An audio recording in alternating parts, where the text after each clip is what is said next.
अमजद इस्लाम अमजद कहते हैं, खुशबू की पोशाक पहनकर कौन गली में आया है।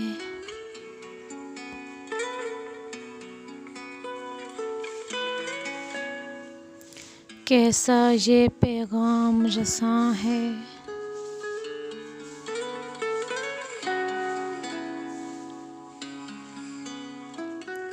क्या क्या खबरें लाया है।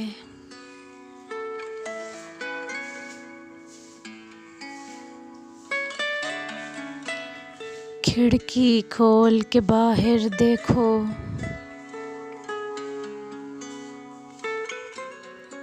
मौसम मेरे दिल की बातें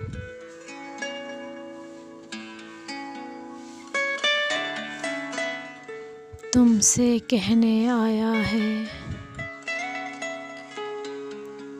खुशबू की पोशाक पहनकर कौन गली में आया है।